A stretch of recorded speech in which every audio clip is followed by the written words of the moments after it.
Hello everyone! That's me walking in the bed of this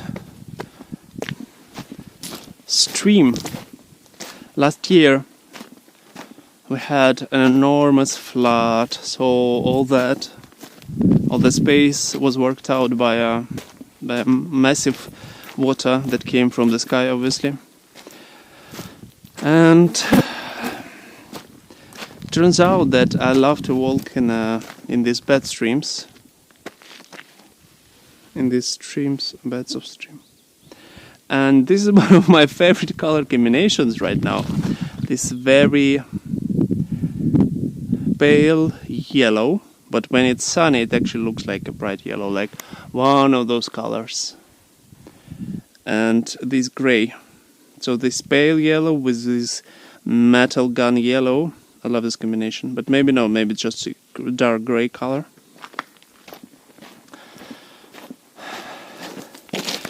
And what I also love about this is that you always can find some beautiful stones. You can be fascinated by the shapes and the colors that the nature has created. And all these stones that were created thousands or millions years ago. And now I'm over here seeing them and you can touch them.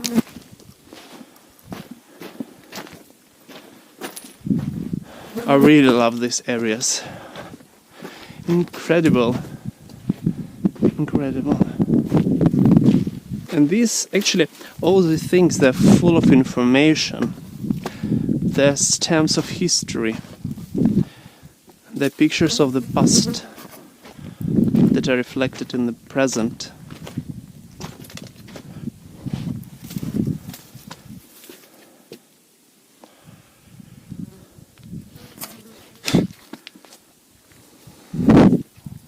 It's the end of the summer 2020 and this area is full of flies. But soon they're gonna be gone once it's cold enough, so they all will be gone. Beautiful little caves.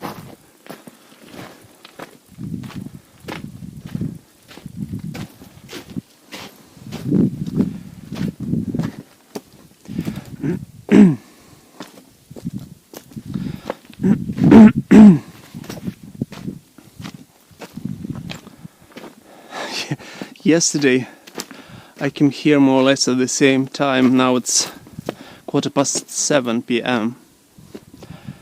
and I was even scared for a second because I saw a huge, enormous bird. I couldn't see the head of the bird, so I only can estimate what it was, what species it was. It could be a condor, and also it could be someone from the family of owls. And it looked magical. And it was so big. Like, I don't know, maybe like this big. I was very surprised to see this plant. I don't know what's the name. It does smell like pistachio, but it looked like pistachio to me. So if anybody knows what's the name, please let me know.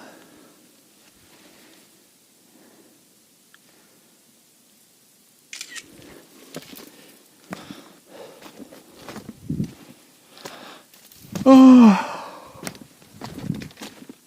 it's incredible. I was here yesterday, and today I don't recognize some of these places.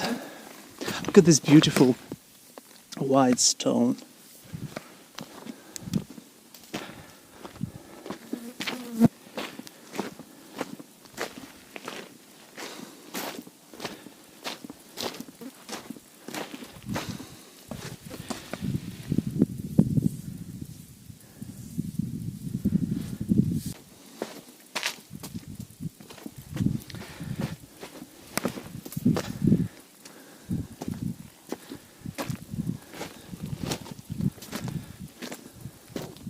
As far as I understand, that these brownish stone is a softer material than the grey one, even though the grey one turns into dust, as we can see here. But also then we see these bigger stones and medium-sized stones, and also that one, the impermeable one. They're still here, but we don't see any dust made of this one, so I think this one is a softer stone.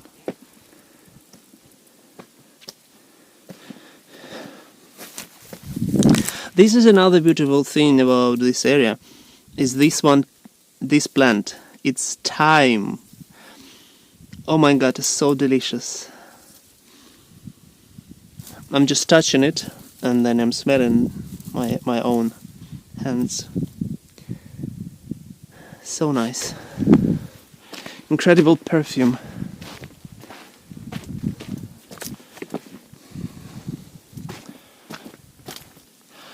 Oh, the sun is going down. Sun sets tonight 8:30. So by then I need to be back and closer to the not society, but what's the name? Closer to the civilization. Well, also I'm in love with these ones. These adelphas. They are poisonous, but they are everywhere, and obviously they were not planted by people. A little seed that can fly was brought over here by the wind, or maybe by a bird. Ah, this plant I see it once again. Quite hardy. Oh, what a beautiful flat stones. So beautiful. And they live here and they don't know that they're beautiful. They're only beautiful when I'm here. Wow, look at that huge hole down here. And lots of thyme, again. All that is thyme. I think yesterday I went up over there.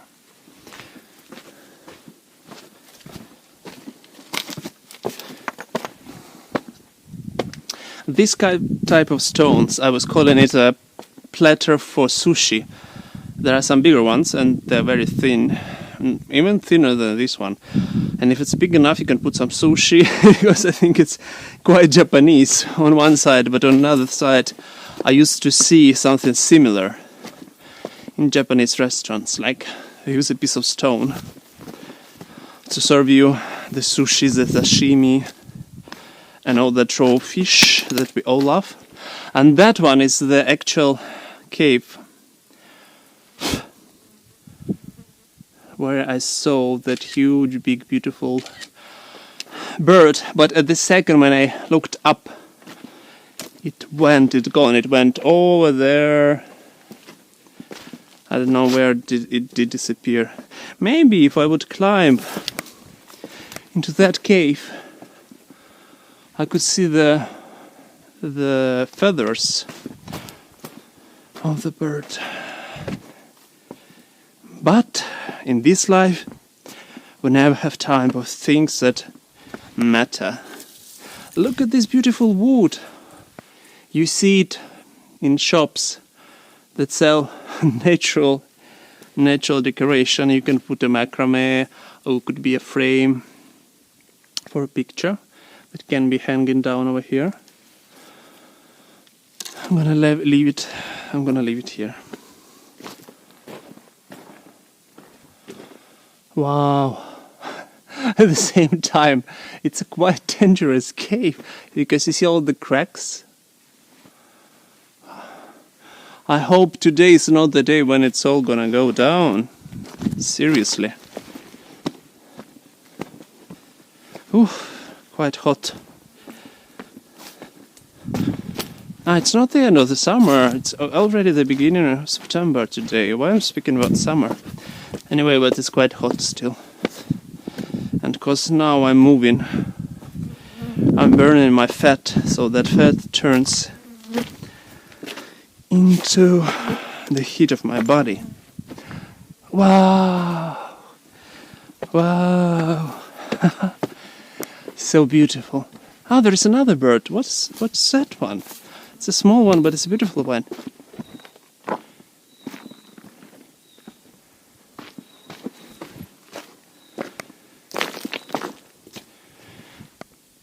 It's there. Did you hear the singing of the bird? All the stones also just like they're not fixed here. They're not concrete fixed. And that is the beauty of the life. So yesterday I was coming over here, then I walked some more, and then I turned back because the sun was very low at that point. All these stones, they were dark. I couldn't see any chance to stay longer, because actually over here there is no connection. There is no coverage in this area. And once in the past I went up over there, here, and then up, and I came closer to that cave.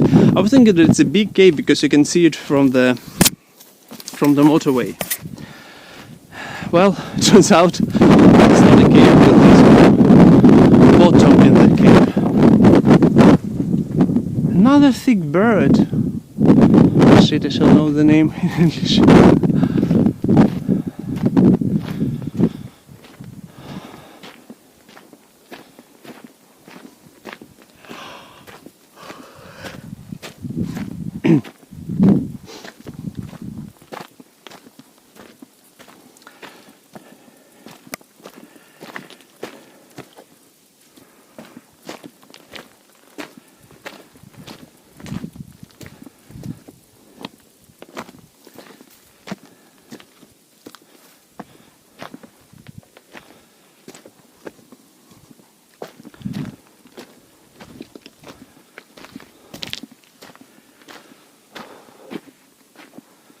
One of the important things for me that I'm trying to understand each time I go to a place like that, like this one, no humans, I'm thinking about time.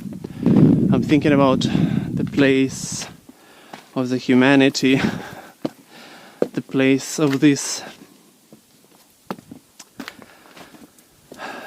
strange creatures that are actually animals. But then they have gotten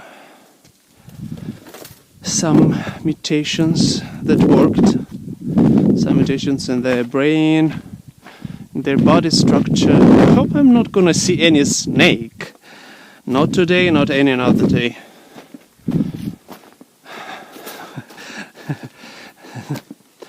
Yeah, that's what I'm scared of. If you can see kind of animal that I wouldn't be able to fight back.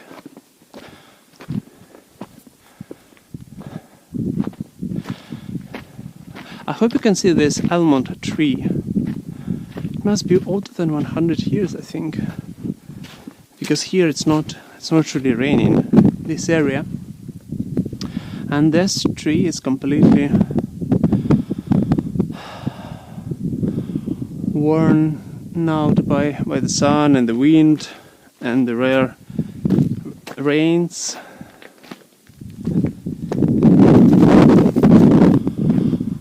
Oh, take another letter from the past. And since we're humans, we can say that this tree used to flourish, used to produce almonds, and wild animals would come over here. But now, since the climate is very dry, and it happened to be dry for a very long time, so the trees die. Well, obviously that one didn't die from the climate. I think it just died because it was old, probably. Even though the trunk is not very thick, but I think that next to a bed of a stream, they don't really get a lot of water.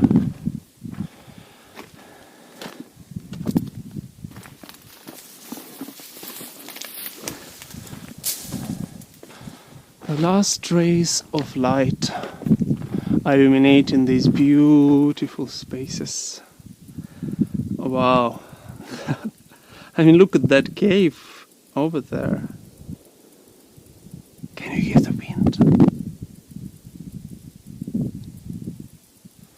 What a beautiful wind.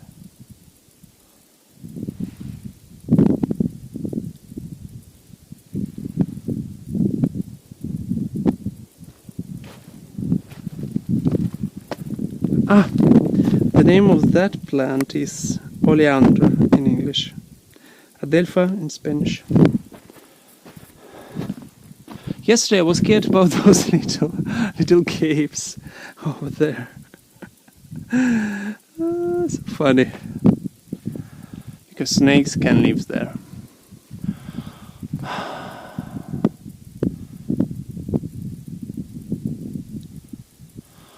Well, the time has come to go back before the sun is very low.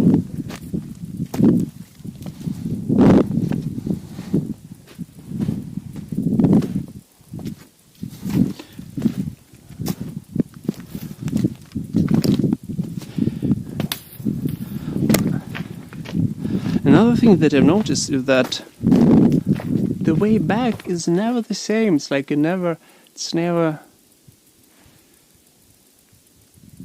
the same when you go back. It's a different feeling. You see different things, and as I just said 5-10 minutes ago, that yesterday everything looked different to me.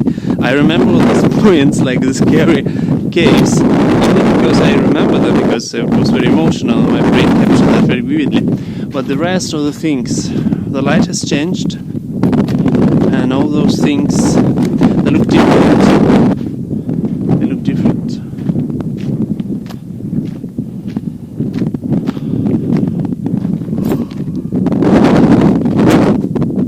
I think you're gonna hear the noise of the wind in this video, because I did forget the muffle for the microphone. But it is what it is. For today, gonna enjoy this quality of the sound.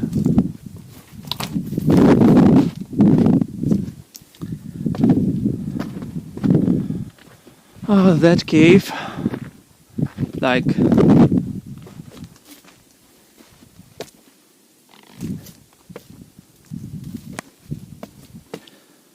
all these stones, they are here waiting for us, waiting to... Ooh, look at this beautiful pink thing! Dee-dee-dee. They say that you shall never sleep under a oleander bush, shrub. I'm not gonna check it out, but they say that you may go to sleep and never wake up.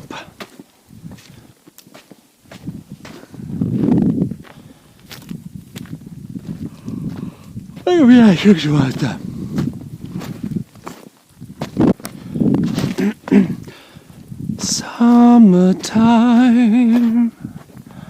and the living is easy.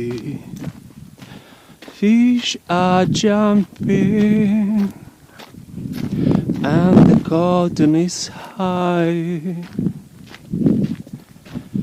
Oh, your daddy's rich, and your ma is good looking. Look at this flat stone. So hush, little baby, don't you cry.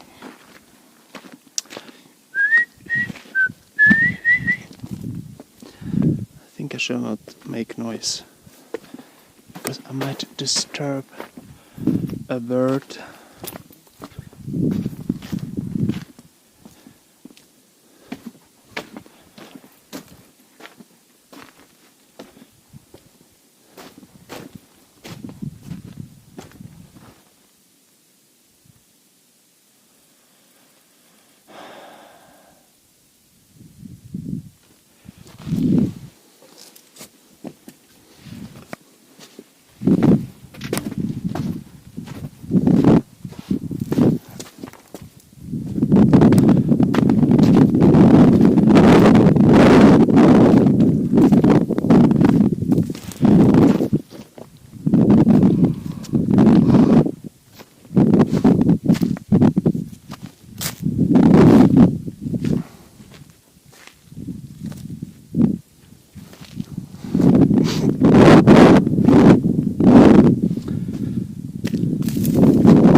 next time when I come alone again, I'm gonna take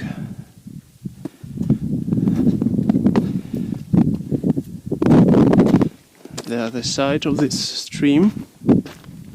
That one is quite beautiful as well. We went there with my friends once. And also another fantastic thing that you can climb.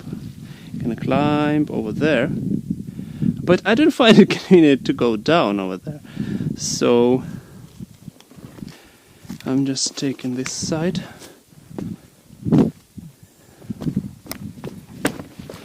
Wow, what a beautiful work that has been done by the time and water and sand and what's not.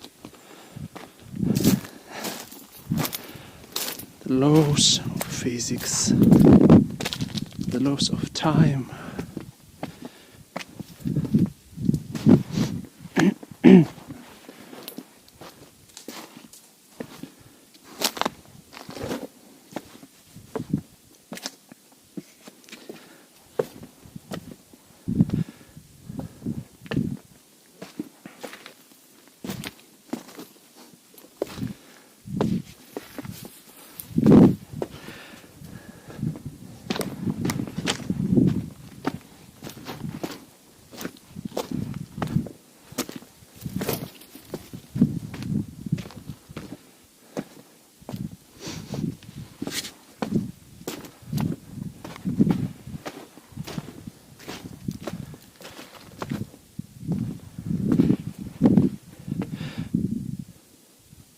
And you know, I'm wondering, how did it start?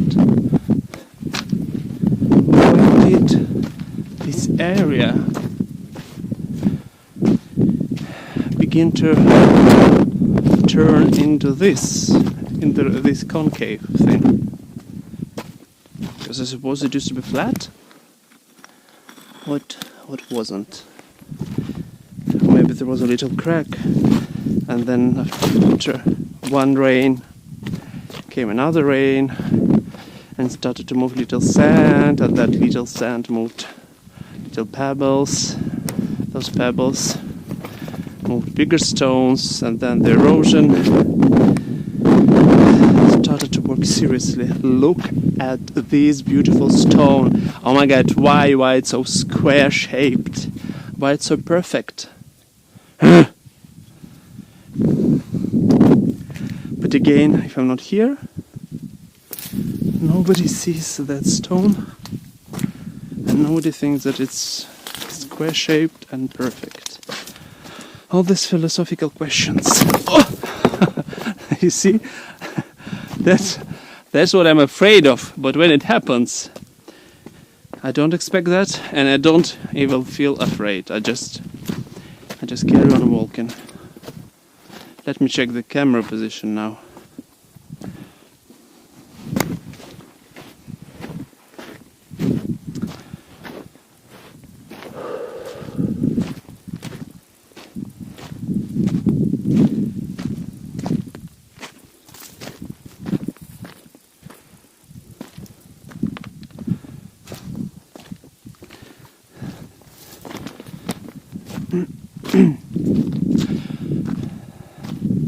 There is one more thing that I'm thinking of quite often, is that, for instance, right here, all this area is dry naturally, so it doesn't have any natural streams. Only when it rains, these streams, they rise like a phoenix.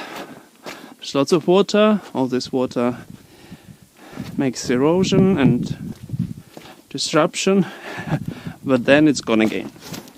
So my question is, did it happen? I think it did, before the humanity started to burn the liquid fossil fuels.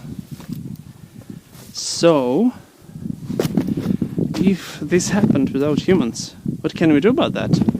Like, I basically would die in here.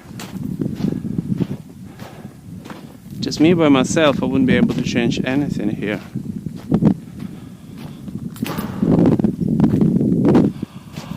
And so, what else as a humanity can do?